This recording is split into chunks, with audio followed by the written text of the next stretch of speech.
Welcome to Edmonton Catholic Schools podcast, a show about Catholic education and our community.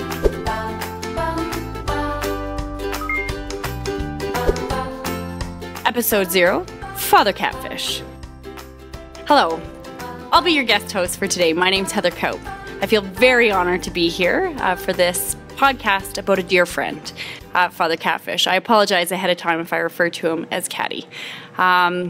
I am the current assistant principal at Oscar Romero, but our friendship dates back 22 years ago when we were just kids at camp. I'm going to ask the rest of the panel who's here to join me today to speak about a good friend of ours to let them introduce themselves. Father Cavanaugh, we'll start with you. Hi, Father Paul Cavanaugh, priest friend of Father Mike Moreau's for 17 years now, and we were seminary classmates. Daniel Filiatreault. I work at St. Kateri School, teaching kindergarten, and I met Father Mike when I was 8 years old when he picked me up to drive me to Camp Encounter, and we've been friends ever since. I love it. I'm Zach Chivaletto. I go to FX. I'm in grade 12. I've known Father Catfish since about grade 8 because my sister was in grade 10 at the time when we first started hearing his name and stuff like that, and I've just grown up with him throughout high school, and I've known him since then. Awesome. Thanks, Zach. I'm Alexandra Chivaletto, and I met Father Mike in grade 10 about 5 years ago. He was starting off at FX, and I was starting off at FX, so we always seem to have that special bond as first years. That's wonderful. Thanks, Alex. All right. So before we do anything, I'm going to throw to a clip about Father Mike and ask you guys to join me in watching it. How many people here in your family ever fought over one of these? The remote control. In my family, fighting over this between my brother and my sister was a contact sport. Usually I could beat my sister, but my brother always beat me. And because this determined control over our lives over that period of time when we got to watch TV. I'm in control. That is until, of course, Mom or Dad came along. And then we lost control. Dad would come in, give me that remote, we're going to watch golf. Why do we have to watch golf? It's like watching a blank screen. Dad, they don't do anything. Oh, it was terrible. And of course, when we complained, fell on deaf ears. Dad, why do we have to watch this? Dad could bring over the cable bill. See this? Whose name is that? Yes, Dad. If you want to watch TV, go buy yourself a TV. So, when I was 13 years old, I saved my allowance and I bought myself a 13-inch RCA color TV for $799. At crazy. Our prices are insane. Remember those guys? Yeah. From that point on, control was mine, and I could watch whatever I wanted. And the years went on, and I continued to have that control when I moved out of my own house. And I continued to have control until, guess where I found myself? In a seminary, sharing one TV, one remote control with 37 other men. I had control, and I was going to maintain control as long as I could. And no one stood up to me either. No one stood up to me, except for one person. Paul Cavanaugh. Right there. Who sometimes is my best friend, and sometimes my Lex Luthor. So one particular night, Alias was on. Oh, I loved watching Alias. Do you remember Alias? Jennifer Garner beating people up and stuff like that. She was a spy. I loved Jennifer Garner because she was a good actress, okay? So, I'm walking over to the TV room and I got my Pepsi in my hand. I know I can beat up and push around anybody that I need to when I get to the TV room. And I walk over to the TV room, swing open the door, and who's sitting in the chair? Remote in one hand, Coke in the other. Paul Cavanaugh. And what's he watching? How do you solve a problem like Maria? How do you solve a problem? I'm like, Paul, you know Alias is on, right? We're watching The Sound of Music tonight, Michael Miro. That's what he likes to say. Miro, your boat. I'm like, what? What do you want to watch this for? Why do you want to watch these nuns singing? I like nuns because I'm a good Catholic. And I was defeated. Control lost. And I haven't had it ever since. A great clip. So I'm gonna throw to you first. Thank you. I'm gonna throw to you. So the Lex Luthor are the best friends. So let's lead with that. And why don't you tell us a little about what Father Mike was like in the seminary?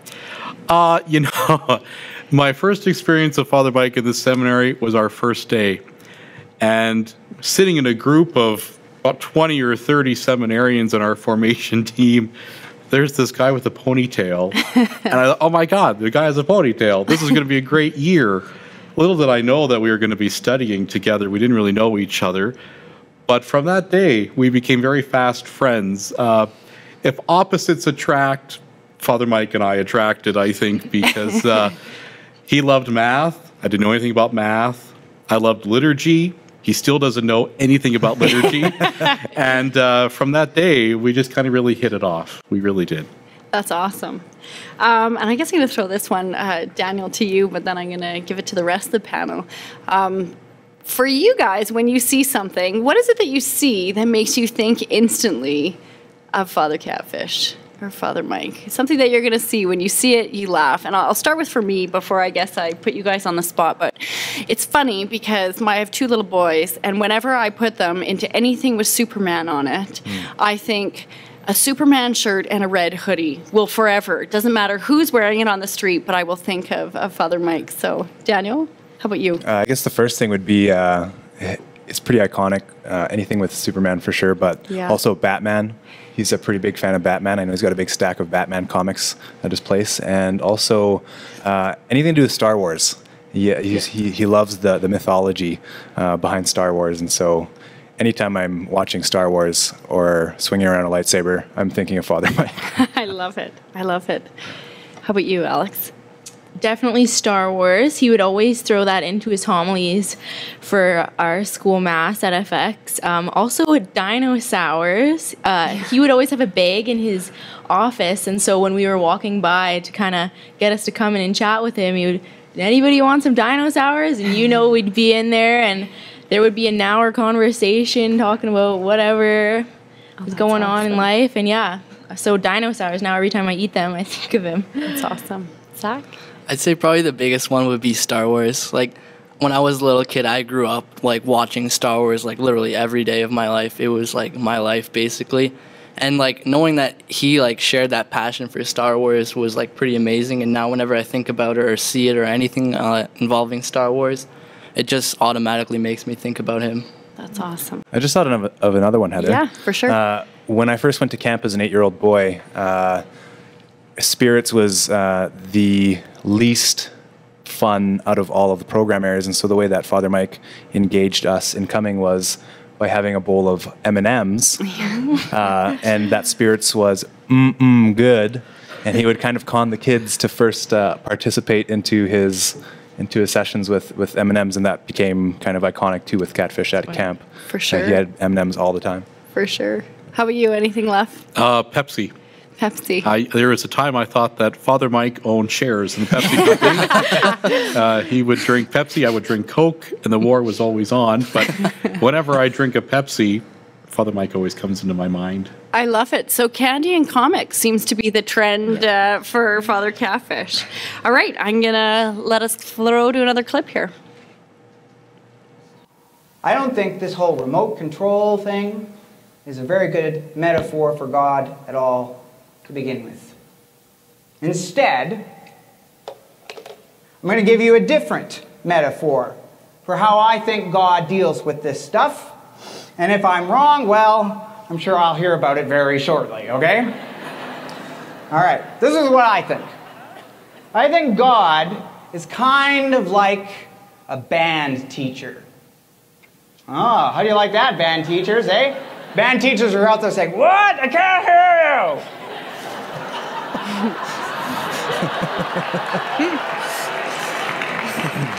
But I'm serious. He's like a band teacher.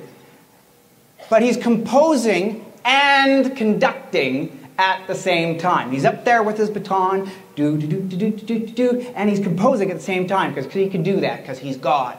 This is something that he's able to do. And we are the orchestra, playing our instruments. And so are our students. And our music stands, from the music stands, God beams the music as he's writing it directly to our music stands, because we have iPads on our music stands, which is my 21st century learning plug there, Joan. So I hope you like that one, all right? So, he's writing that music right there, and we're playing away, and some of us sound awesome. But sometimes we make mistakes, right? We're playing along, and then honk from the clarinet section, which sounds something like something from Duck Dynasty or something like that, right? And we would think that it would sound terrible, that under normal circumstances it would ruin the performance altogether. But herein lies the genius of the conductor/composer of our orchestra, is that he writes the mistakes in to the piece of music, and he corrects it as it goes along and makes it sound even better. He does this not just with the mistakes we make, he even does it with the tragedies we undergo. Lets them play themselves out, knowing that he's going to tie it all together in the end. And it'll be the most beautiful thing we've ever heard in our lives. We won't be able to imagine how wonderful it is when we hear it. But we'll only hear it if we keep on playing, keep on running the race, keeping the faith. Like Dory from Finding Nemo says, just keep swimming, just keep swimming, just keep swimming, swimming, swim. What do? We swim, swim, swim. Oh, oh, oh, swim. Anyway, you get the point. You get the point. I love it. Forever the talent. Okay, so we're going to have a bit more deep conversation here. And I guess my question we're going to start with you guys this time. So do you think that God for you is more like that remote control or more like the music teacher? Probably back in junior high, everybody goes through those teen years, you're hitting puberty. It really felt like God was the remote control, and I wasn't quite sure about my faith. And then when I entered into high school and met Father Mike, he is so relatable and such a realistic person that I started to believe that God was that band teacher, and my faith grew stronger. Yeah. That's awesome. I also agree with my sister in a way on that, like, in a sense, like in junior high, I kind of questioned my faith, just like because I was born into the Catholic faith through my family and I went to a Catholic school and everything like that. But like, as I grew up and I started learning more, I kind of questioned that. And like, God kind of seemed like that remote control at that time. But then as I like grew up, met Father Catfish and everything like that, going through masses in high school and all that, I just like started understanding it way better, and like I just got a better idea of it, and now he feels like that music teacher. That's awesome. Daniel, this one's coming to you. Right. Has to do with Dory, Okay. who keeps swimming. Yep. So, Father Mike, Father Cat, in your life, how's he shown you to keep swimming? Is there a time in your life where you felt like he's taught you that? Oh, yeah. A dozen times. Absolutely. Because I knew him when I was so young, Catfish had the privilege, I guess, of putting up with me while I was a bit of a troublemaker when I was a kid. And the nice thing about it, though, is that unlike maybe most adults at that time, instead of getting in trouble, he just supported me in the right kind of directions. And the way that ended up going through my teens was, of course, always positive support and advocating for me all the time. I used to get into quite a bit of trouble when I was younger. Yeah. Oh, yeah. Lots. And there was more than one occasion where Father Mike personally would advocate for me and stand up for me and ensure that I could still fully participate in the communities that I wanted to participate in. And then even in my adult life, you know, as we each go through our own personal experiences with traumas and stuff like that, I always had so much empathy and understanding and wisdom that I could go to Father Mike for, and kind of a safe place to really lean on.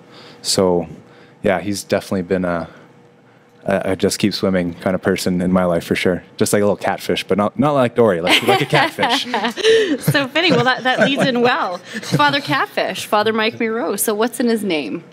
What's his name? I mean, certainly at camp, I've known Cat a long time, and so it's quite a big thing when we pick our camp names to give us our perspectives. So I know some of us probably know the story. Anybody care to share the story about where his name came from?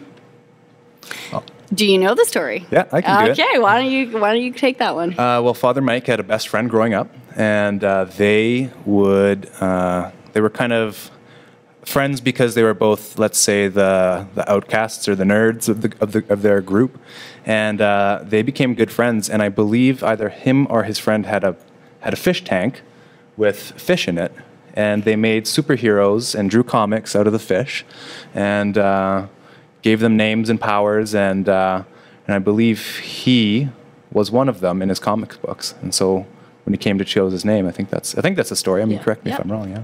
Absolutely. Absolutely. We hear a lot about Greg, his friend, yes. And his drawings. So if you ever get to take a peek at his characters, it's well worth it. Mm-hmm. So, Father Cavanaugh, this one is coming to you. You hit on it well when you talked about Catfish and showing up with his ponytail, because certainly he has rocked public perception of a traditional priest. So can you share with us a little bit about, you know, I mean, we've seen it there, lots of pop culture, lots of singing, lots of things that we don't necessarily get from every priest in the Archdiocese.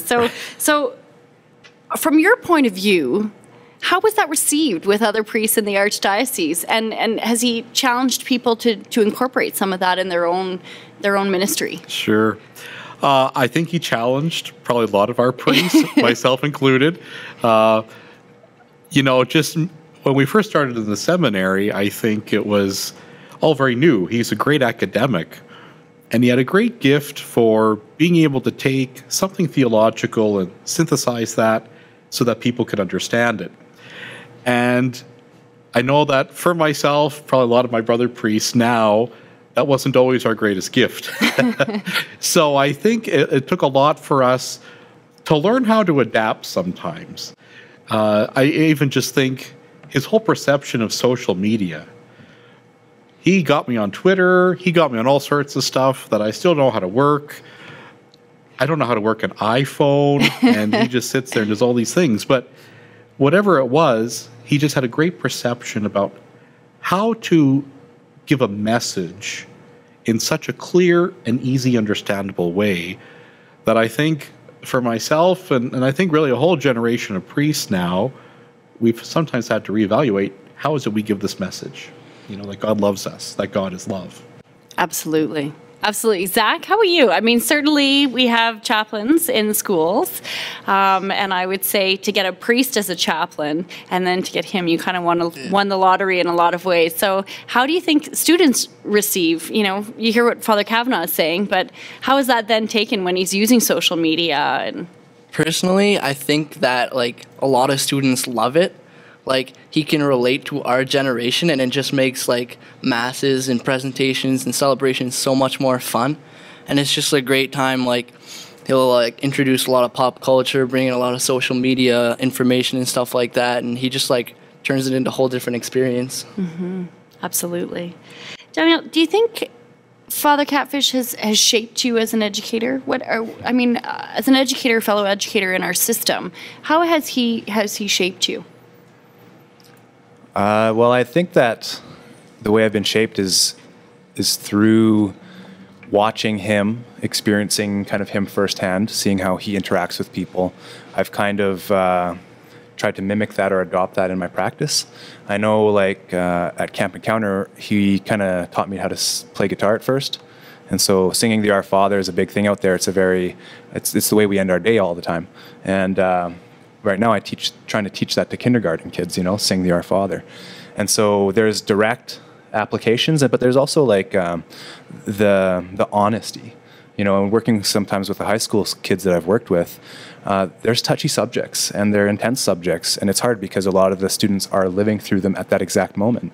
And you kind of have to be confident enough to navigate it, but also tender enough to know how to do it without pushing anyone away or making them feel less than. I know that I always left anything Father Mike did with religion and education feeling like God loved me. And so I want to make sure in my practice that anytime I leave a student and it has anything to do with our Catholic education, they know that God loves them. Seems to be the theme for sure. I mean, I asked him the other day, I said, okay, I got to know about this God is love thing. When did it start? Where did it come from? And he said, yeah, it came from a song, a childhood song. And then he said, come on, you got to read. It's from my master's in divinity. I did a whole paper on it. You better read it. So I sat down and slogged through, which he'll enjoy hearing that. And certainly I think you're right, in our own practice, it's helping serve people and making sure that when they leave us that they've experienced God through our love. And that's for sure. How about you, Father Cavanaugh? Yeah. I could think I've heard his dad and his sister sing this song, God is Love, a few times. And I've sometimes used it at the end of my own homily, always giving credit to Father Mike where credit is due. But one time I think he heard, hey, I hear you use God is love in your homily. And I said, yes. I said, it's a great way to end because God is love. And he said, you stole that from me? I said, well, I don't think you have copyright on it, but I said, I told everyone where I got it from, but he's just got a great sense of God's love, and how he shares that is amazing. Totally. Well, let's throw to our next clip here.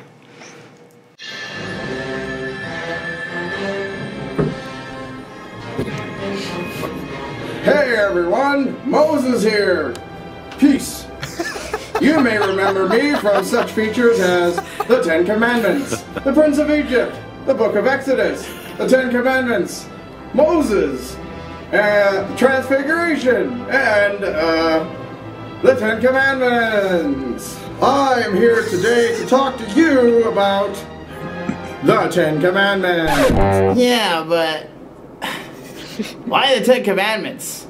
I mean, how many commandments, realistically, does a person break as they walk down the hallways of their school, or at a recess, or during gym class? Not too many of them. But the Ten Commandments were given to us by God to create a framework to live all of our morality throughout all of our daily lives. That means there's a way that we can experience and we can follow all of these commandments every day that we're in school. I remember that fateful day when I was walking up on that mountain there, Mount Sinai, up there on that ledge. Bit of a mountain climber myself. And who comes along but God, right? God. He comes right up to me. He says, hey, buddy, Moses. I said, yo, God, what's up? He says, I got some commandments for you. I said, sweet. Lay them on me, man. And he gives me that first commandment. Man, I'll never forget that first commandment.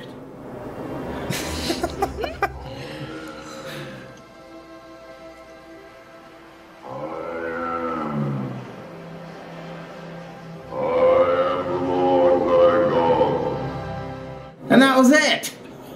That was the first commandment. There wasn't even a commandment there. All God said was, I am. I'm your God. That's something that you didn't know. But the first commandment is simply, I am God who brought you out of the land of Egypt. I am God who's taking care of you. I'm God, and I love you.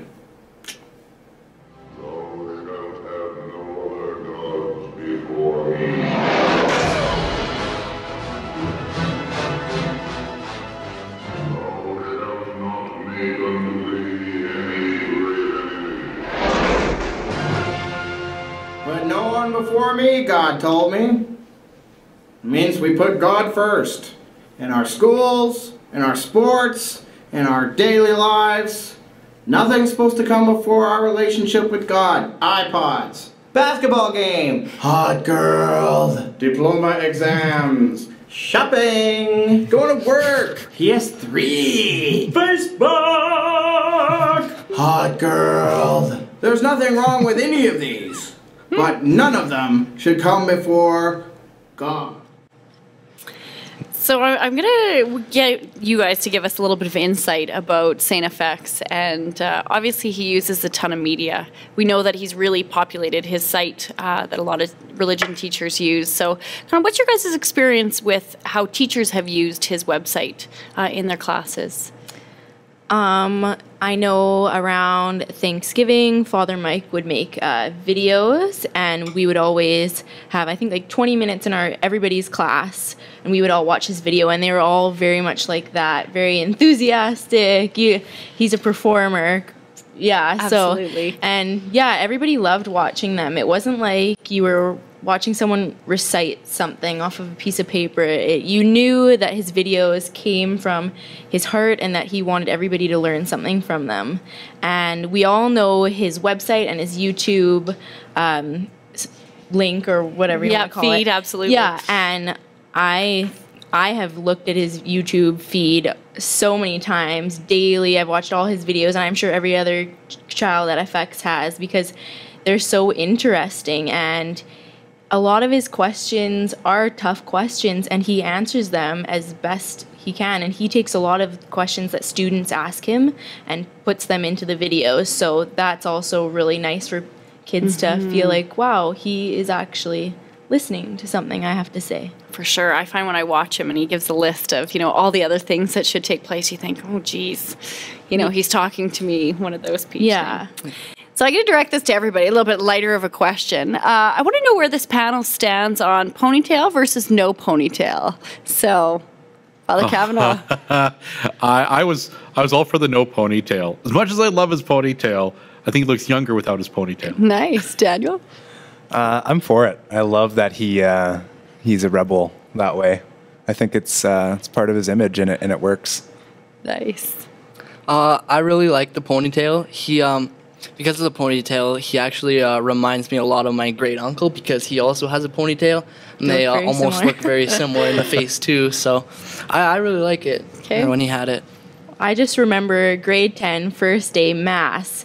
I knew we had a new priest, and this guy walks in with his dog, and I'm thinking, where's the priest? Like, I'm expecting, every kid thinks old man, or you know what I mean, tall, whatever. And this guy in this ponytail is my uncle doing church now, or what? I love it. I also it's fashion and function for me. Fashionable, no. So I would say my preference is no ponytail. But it's going to tie into my next question, which is, what is Catfish's favorite homily that he's given? And for myself, it's my wedding homily. And he opened with, I married a man with a ponytail. And so he said, you'd think because he was Catholic and he had a ponytail, I would love him. He said, but he had a dog named Vader. And so I knew I would love him. And I had always said to Catfish, when we were back at camp, I said to him, listen, you're going to sing at my wedding. And you're going to sing John Denver's You Fill Up My Senses. And sure enough, we walk down the aisle, and I'm all nervous, and he starts. And I had a fairly conservative priest at our home parish, but he invited Catfish to come in and do the homily.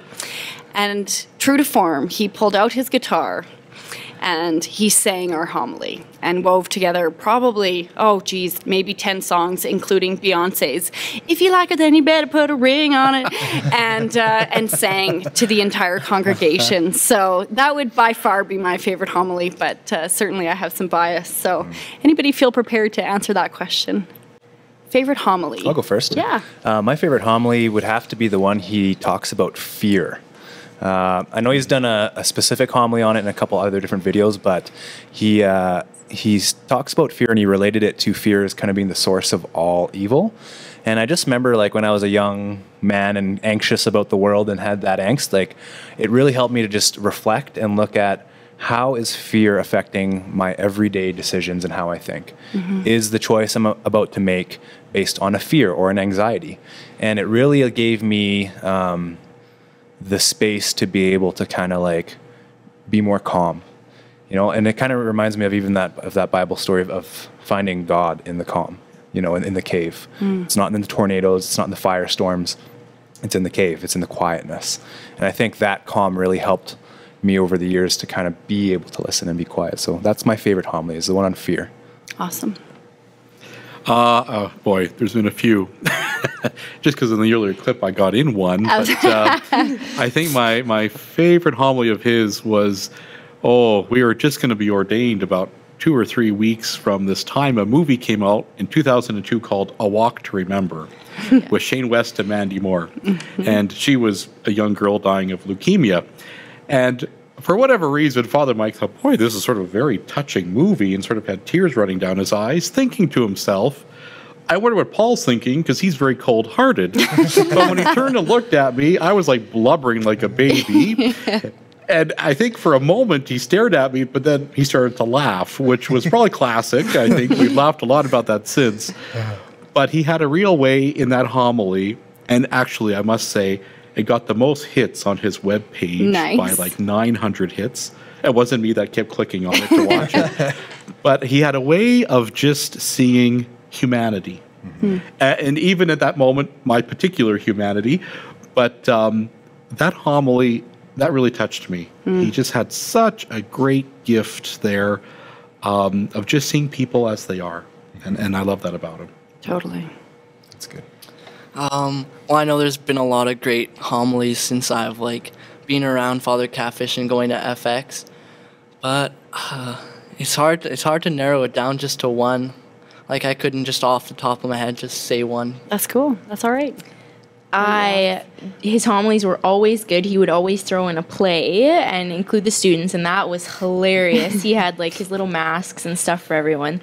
But my favorite thing would have to be one of his videos on YouTube, the one titled "If God is Love, Is All Love God?" And I rewatched that yesterday actually, and that's my favorite because it really makes you think about God in a totally different way, that every time you experience love, that is what God feels like. And if you think about that feeling of love, whether it be with a partner or family or whoever, friend, it is such an amazing feeling, and it's good to know that God feels that way.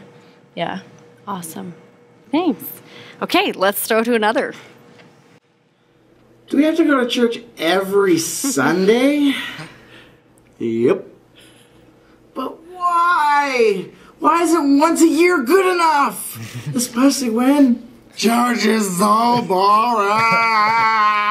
It's such a waste of time. And why every week? Well, the truth is, what we should be asking is, why do we only have to go once a week when we consider what's at stake here? I visited a grade 9 class recently, and I asked them how they ranked their priorities in their lives. And they gave high points, of course, to things like friends, family, sports, music, hair, shoes, and so on, pretty much in that order. High priority was also given to video games, shoes, cell phones, jobs, hair, Friday nights, shoes, etc. But then I asked them, where does God fit into their lives? Didn't score very high, as I'm sure you can imagine. But then I asked the obvious question, whether they thought God should score higher in their lives. Everyone pretty much agreed that God should rank higher. Why? Because God is our creator. Because God created everything. Because Jesus gave his life for us. Because God is the most important thing that could ever exist ever anywhere. Is the source of absolutely everything. Even if we aren't sure if there even is a God, we can be pretty much agree that the pursuit of the question of whether there is a God is worth spending time. we're spending as much time and as much energy and resources, etc., as we can give it. Right? So why don't we spend more time or energy in that pursuit? Or in a relationship with the Almighty, whatever that is? Well, because church is so boring. Because church seems irrelevant. We don't like all the rules. Because everybody's so unfriendly there. Because they're so judgmental. Because the Pope's pointy hat is scary. And so on. All of these are true in many cases, but considering what's at stake, the creator of the universe, they still don't really justify how little time we spend on God. 1 hour a week in church, that's 0.6% of our week. 0.6% of our time for the creator of the universe! Okay, so then, why Sunday? You know, Sunday's my day to sleep in. Because Sunday is the Lord's Day. In fact, in many languages, the word for Sunday is a direct translation of the Lord's Day. Sunday is the day Jesus rose from the dead, signifying a new creation. It's kind of like a little mini Easter. But Sunday is my only day off. Well, the only reason Sunday is a day off is because it's the Lord's Day. In fact, it used to be the law that everything had to be closed on Sunday, even the mall. But there's too much money to be made, so much for that. And here we are. Yeah, but what if you work on Sunday? Well, here's a little known fact. In Canadian law, you can provide your employer with a letter from your priest saying that you can't work on Sunday because of your religious obligation. And they have to give you that day off. They have to. Very few take advantage of this, however. But it's true. But some people need the money, mind you. And not need the money for Dolce & Gabbana either. They need the money for groceries. When that's the case, this is the societal injustice of poverty. And another way that it takes its toll on us and on our lives. But what if we don't have time? Then we need to make time. We're talking about the creator of the universe! So, sorry, Father Cavanaugh, but there are certain times where we sit in church and we feel like the priest is just talking to us. And that clip is a pretty good example. We've attended the, for regular churchgoers, sometimes on Christmas or Easter, we find we get the scolding, the congregation as a whole. So how do you think Father Mike's use of social media and his questioning sort of takes a point like that other priests, I'm sure, have that same feeling and addresses? How does it make it effective? Well, I think in one way, he'll give lots of examples or lots of excuses that I myself have used once in a while, and can kind of in a very real way dispel some of those excuses and just come up with very clear reasoning why, as he did in that clip. One of the things he touched on was to be welcoming.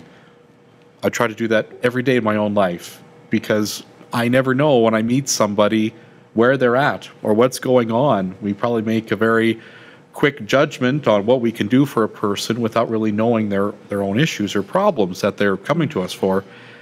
And Father Mike was pretty good at that, and I think that clip showed it.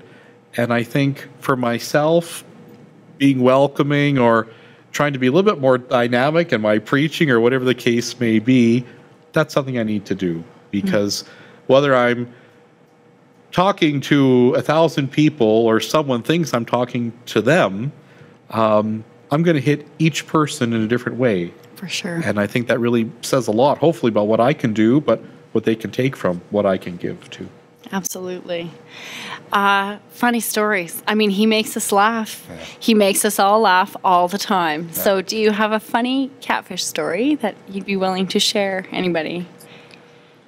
That is panel appropriate, Daniel. I'm just going to put that caveat on there just in case. I'm going to say I have many that I won't be sharing, but I love his sense of humor. Father Mike's so intelligent, and I think that's humor is a sign of intelligence, right?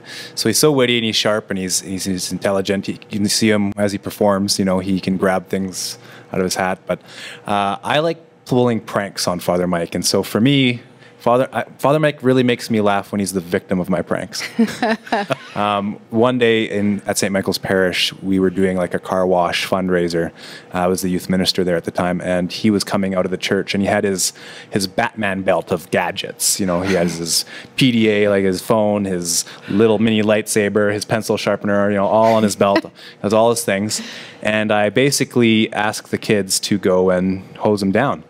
And they start running towards him, and the look of terror in his eyes, and I swear it was the nerdiest voice, he grabs his belt, cringes and says, "No, my electronics!" And I just rolled on the floor laughing. And we still joke about it to this day sometimes. So, I love it. Yeah. That's a good one. I'll take that. How about you guys?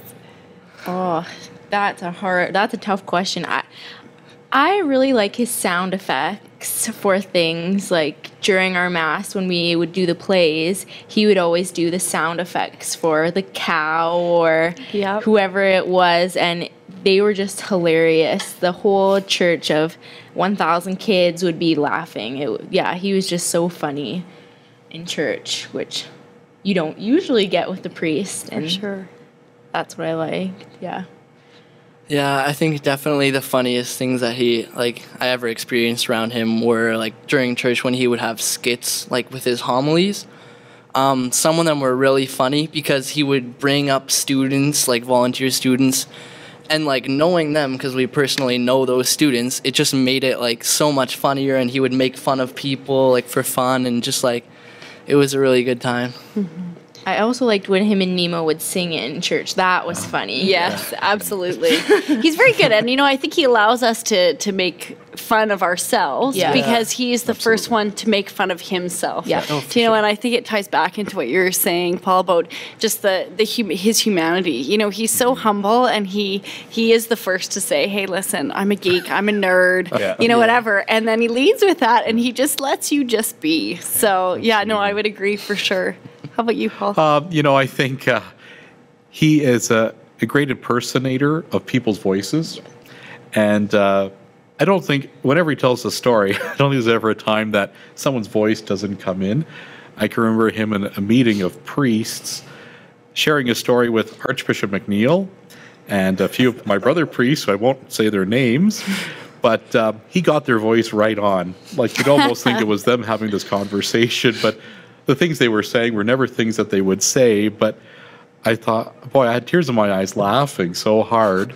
But things like that would just always strike me as some of his funniest moments, because he could make fun of himself and bring others in, and by the time we left, everyone was smiling, and that was a great thing. Absolutely. And I guess we're going to head to our final clip. So, speaking of Star Wars, by now I'm sure you figured out that if I could work Star Wars into a homily, I will. So those of you who haven't seen Star Wars, you better go rent it. That's all I can tell you. Speaking of Star Wars, one of the coolest things about Star Wars for me are the Jedi Knights. Oh yeah, Jedi Knights are cool. I really wanted to be a Jedi Knight when I was a kid. Priesthood was actually my second choice, okay? They're kind of a combination of warriors and priests. They dress up like Friar Tuck. They have all these powers, they can move objects with their minds, come here, remote control, and they got it, or come here, Pepsi can, they got it. It's awesome. And they can see the future, and of course, every Jedi has one of these. Oh yeah! Check that out, eh? Yeah! You knew I was going to whip one of these out eventually, now didn't ya? And if you don't like the fact that I have this, well, I got a green one too. Oh yeah! Oh yeah! Don't bother complaining to the bishop that I have a lightsaber in church, okay? One time someone complained to Archbishop Collins. He said, Oh yes, I have one too. It's purple. Obi-Wan Kenobi is the best. Someone to look up to admire. Someone who will always take care of us. He's a real hero. But guess what happened?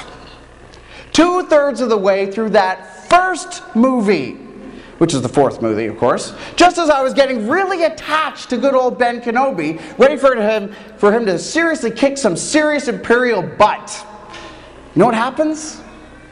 He dies. Yeah. In fact, he doesn't even die. He disappears, vanishes, just as the bad guy, Darth Vader, is about to slice him in half. He goes, and he disappears. He's gone. I couldn't believe it. What a jip, I thought. I was really bummed out about this, you know? And what's Luke going to do now?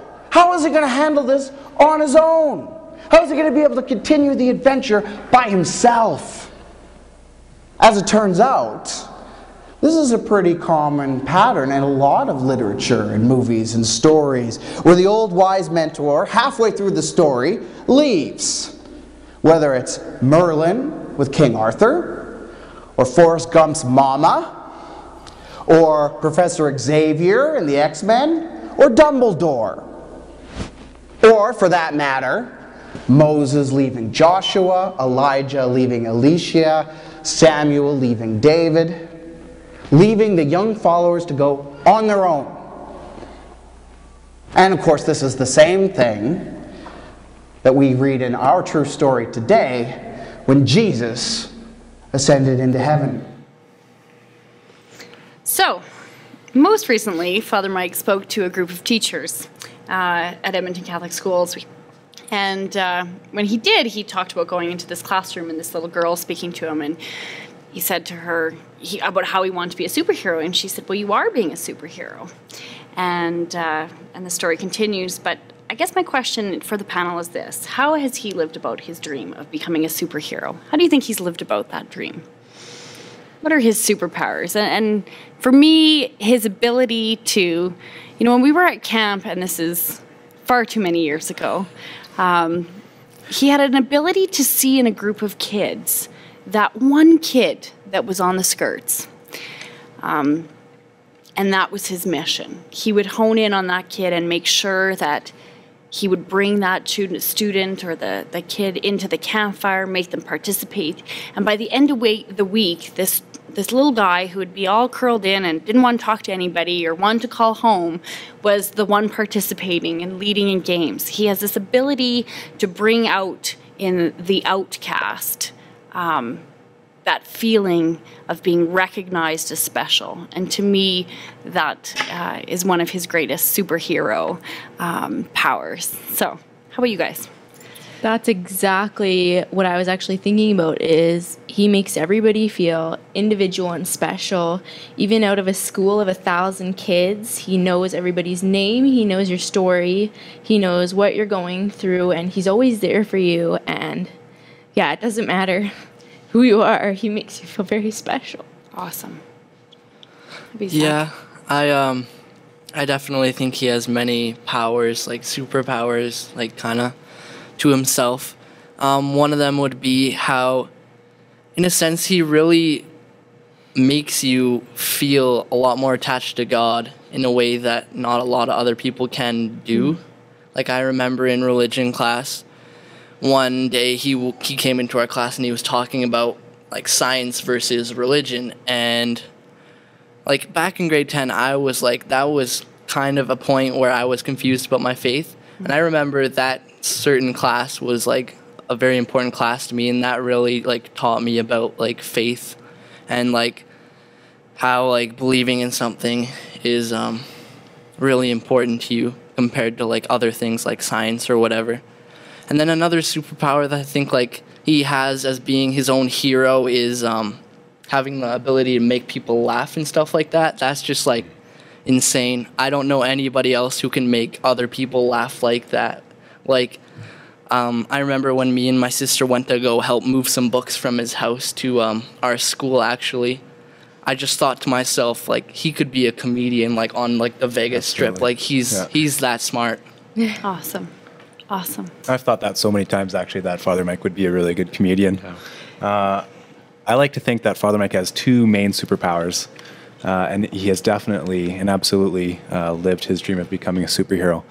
One, I remember probably for the first time ever hearing the story about the 3 trees at Camp Encounter, and in that story, essentially, the last tree becomes a symbol and points up to the heavens and kind of reminds us to look up and see God. And I think out of everything Catfish does, he always reminds us to look up and remember and think about God and see the big picture and see how that unfolds in our lives. And the other superpower I have, I think I agree with you guys, is he is an enabler. He turns other people into superheroes through his own actions and through his own love and being that symbol and being like Jesus. You know, so yeah, he's definitely lived his dreams, I think. Yeah. I don't know. You've all kind of hit right on what I was going to say myself. I probably spend a lot of time watching him, not ever telling him I'm watching him because I don't want it to go to his head. But, you know, I just think we talk about these superpowers and, I think even his love of Superman and his costumes, dressing up Nemo in costumes and things. Those qualities or things that we think are superhero qualities are qualities that he lives by every day. And it's just something he brings into his life and his ministry. And even when we used to we'd go see a movie, and he would come out of every movie we saw. Did you see the Christ event in that movie? Yeah. And I'd be like, yeah. Can you just go see a movie for the enjoyment of seeing it? But no, every time we come out, we have this theological discussion about a movie. I used to always try to get him onto Star Trek more than Star Wars. But those superhero qualities were things that were attainable. They weren't something far and distant. They were something attainable. And that's a great thing I always think of when it comes to Father Mike. Totally. Any last words? Anybody want to share anything, last thoughts before we close it out? In one of his YouTube videos, he talked about that he has lived the perfect life, and I definitely think he has, going with the superhero thing. He wanted to be a superhero when he was a little kid, and he is to so many people, and I hope he understands how many people look up to him. Awesome. Thanks, Alex. I just want to put out there that I think that without him, my high school experience would have been anywhere near what it was. It was pretty amazing going through the years and just being able to have him there, like if you needed to go talk to him or whatever, and having him there at all the masses and everything, it was really awesome. Awesome. Thanks, Zach. I'd have to say Catfish is the most generous person I know. I've known him for 20 years, and I am always continually blown away, even up to this very day, at how willing he is to give of himself and to advocate for the youth and for students. Yeah, blows my mind. I have to say, I think his greatest gifts in ministry are to preaching and to young people. And, I have to say, we have a great fraternity in the priesthood, so I always consider him as a brother, the brother priest. But even in a very intimate way, he was a great confessor. He was always good to go to confession to. He never fell asleep on me ever once, but he was a great confessor. Always knew of God's mercy. In very many ways, went to the peripheries, as Pope Francis talks about, and he was just great that way. And that's what I cherish about our friendship. Really, is the gift of his friendship to me and to so many others, multitudes of other people. But you just see that. You see that when people watch his Facebook, watch his Twitter, watch his YouTube, watch his website. I meet people all the time that always give me comments about something that Father Catfish had put up or something that he said, and it touched them. And I think that for me is something that I always cherish, For sure. For sure. I want to thank you guys all for joining us and bringing all these different perspectives of a dear friend. And thank you for joining us for our first Edmonton Catholic School podcast. Stay tuned for more shows. And before we throw, I feel it only fitting to say that God is love. Amen. Thank you. Amen. Now, do you think there's Pepsi in heaven? Yeah, probably not. What is heaven like after all? That's a question lots of people ask me. What is heaven like? Are there video games in heaven? Is there hockey in heaven? Can I date a supermodel in heaven? And so on. This is the human pattern, the human tendency to try to think of heaven in terms of earth. Heaven in terms of things that we know and we're familiar with. Particularly things that we like. Even the Bible does this. It describes heaven as having streets of gold and houses of chocolate or whatever it is, and so on. It's ridiculous when you think about it. So when we read in the Bible that the heaven's got streets of gold and houses of chocolate, we have to understand that it is in its figurative meaning. That whatever heaven is, it's awesome, it's valuable, it's amazing. But probably doesn't have literal streets of gold. Gold, after all, is valuable for us humans in a purely arbitrary way. It's just because we decided that it's valuable. All those other things I mentioned, dating supermodels, playing hockey, even drinking Pepsi and playing video games, those are all earthly pleasures. And they're all limited, they're all unsatisfactory, they're all imperfect. My point is that heaven is way better than Pepsi. Only thing is, it's beyond human comprehension. We have no idea what heaven's like. In fact, maybe it does have streets of gold. I don't know, I've never been there. Heaven is a whole different state of existence. It's completely beyond our ability to even conceive. Heaven for us would be like the moon for a fish. All we know is two things. One, it's good. It's awesome. And two, what makes it good is God is there. That's what makes heaven heaven. It's the fact that God is there. God being love. Imagine being wrapped in perfect love. Imagine every relationship you've ever had with anybody, all the love that you felt from them, only without all the negative baggage that always goes along with it. All that taken away. Being reunited with those people that we love. Connecting with them forever. Connecting with God forever. Sounds pretty awesome. That's what heaven is. Who knows if there's Pepsi? And you know what? Who cares? God is there. What else do you need? This show is produced by Alan Aw, assisted by Ambrose Aw. This is Heather Kaup, and we'll see you soon.